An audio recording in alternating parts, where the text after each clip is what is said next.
Sukuna vs. the Divine General is here, and it was something else. I feel like a broken record, but with every new episode, the animation staff over at MAPPA continue to impress. And it isn't just them. Sound engineers, voice actors, background artists, practically everyone on the ground working this season is doing a stellar job, and this episode feels like the peak of all that labor so far. However, today we're not only going to be talking about this episode, because I'll also be going over the recent MAPPA controversy towards the end for a while, so make sure you stick around for that. But first, the fight and this episode was unbelievable. To go from last week, which was already phenomenal to me, to now this? I'm just gonna be honest, it's mind-blowing. Makura, or more commonly known by the community as Mahoraga, is Megumi's 10th and final Shikigami. 10 Shadows users like Megumi begin their journey with a starter Pokemon, the first Shikigami, Divine Dogs. To catch more Pokemon, they are able to initiate a ritual and summon the other 9 wild Shikigami. The user has to defeat them alone in order to properly tame them. While they need to be defeated alone, if the ritual is started with other people present, it will continue until either the Shikigami is defeated, nullifying the ritual, or until everyone present dies.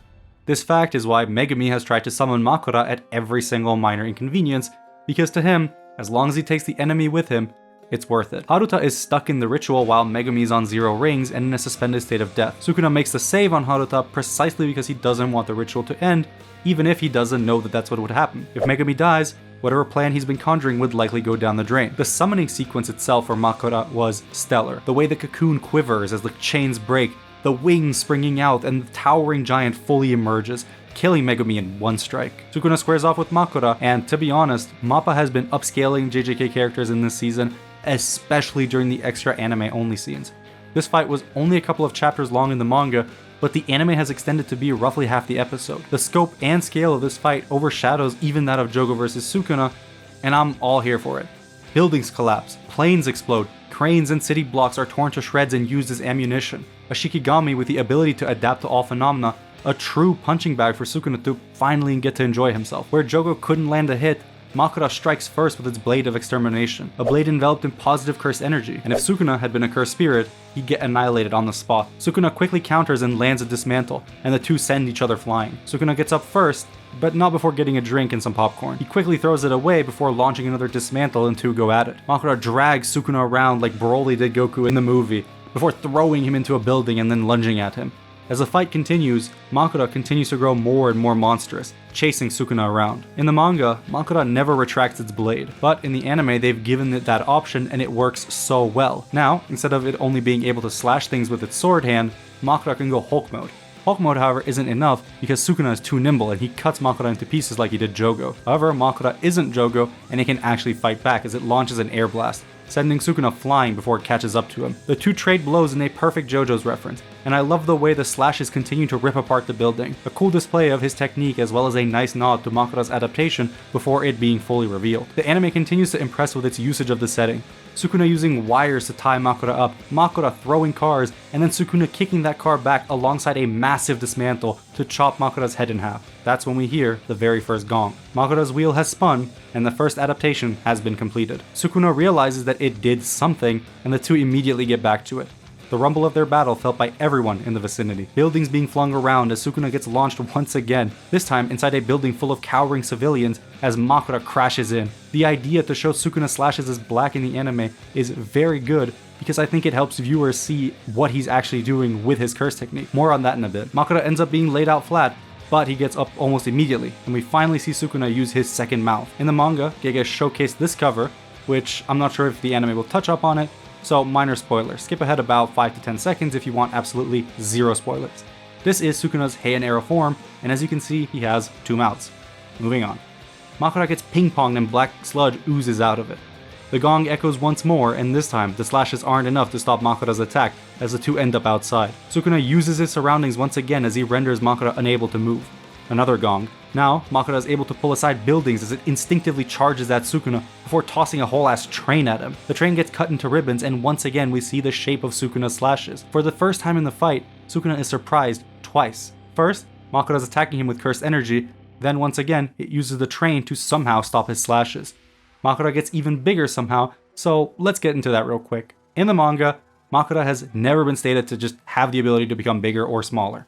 But even in the manga, its size is ever changing, so my guess is that it's most likely just a creative liberty that the manga and the anime make to make the fights more interesting. And more interesting does the fight become because not only is this entire second half amazingly choreographed, but also a feast for the eyes. Civilians continue to get killed in the heat of battle as Sukuna maniacally laughs upon understanding that Makura can see his curse technique. Just look at this cut of animation. Holy shit. Makura gets diced into pieces, but it heals fully once again, and we get this sick cut where it throws another building miles away. This shot of Sukuna sitting on the traffic lights as the screens in the background are also mirroring him. He not only slices the incoming building in pieces, but also us and the camera as well, and then he poses. Twice now he's done something like this. How does bro know we're watching, first of all? And then a plane crashes?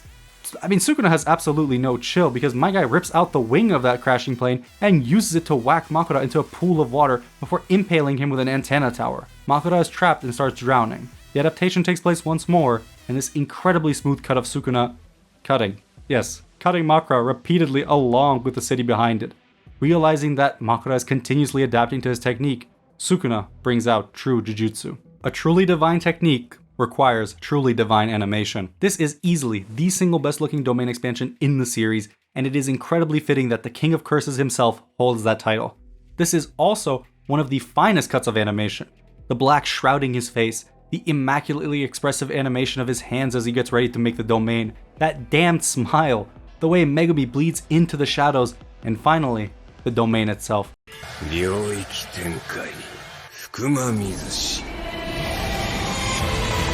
As if painting on air itself, Sukuna's domain is projected right in front of Makura. The way Sukuna's hair flows as his expression changes from a smile to a frown, then once again a laugh as he recognizes the true potential in Makura.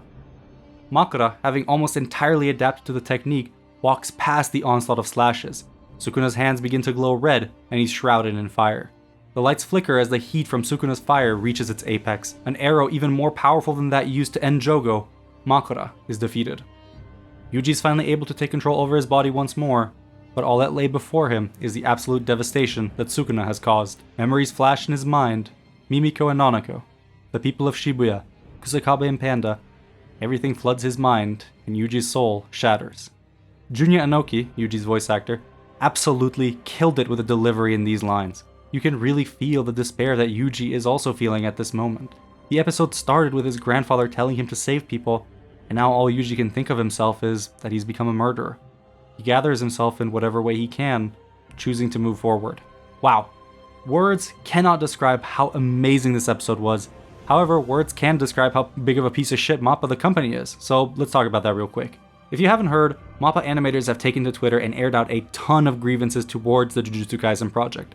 Not enough time, mediocre pay, and no appetite from the higher-ups to make their lives easier. Here are just a few of those tweets. I'm seriously deflated, nothing's fun anymore, I can't stand it. Arai Kazuto, director and storyboard artist of Jujutsu Kaisen Season 2, Episode 13. I'll just leave you with the word scum. Main animator Kato in a now deleted tweet. Ukubo Shunsuke, director of Episode 12, tweeted this image out. If you've ever seen Shirobako, you probably get it, but for those of you who don't know, in the story this character is an animator, and Shirobako is about the animation industry. It's been a while, but I don't believe it paints it in the best of lights. Ultimately, us viewers don't actually have much we can do, especially us Western viewers. This is an issue that the entire animation industry faces. MAPPA just happened to be extra bad. The work culture in Japan doesn't do them any favors either, and without knowing squat about Japanese labor laws, I can't imagine that they're any help as well. However, what we can do is shift how we engage with these shows. Instead of praising MAPPA, praise the animators themselves. Follow them on Twitter, give them words of encouragement, and understand that they're the victims in a very shitty cycle. In the pinned comment, I'll leave a bunch of Twitter handles from various animators linked. Feel free to reply with others that I've missed. And going forward, I try to do this in all my videos, but sometimes I get carried away. I will do my best to praise the people actually working on the show rather than MAPPA as a whole. This episode was only as incredible as it was because of them, and I hope you enjoyed this week's video as well. And I'll see you all next time.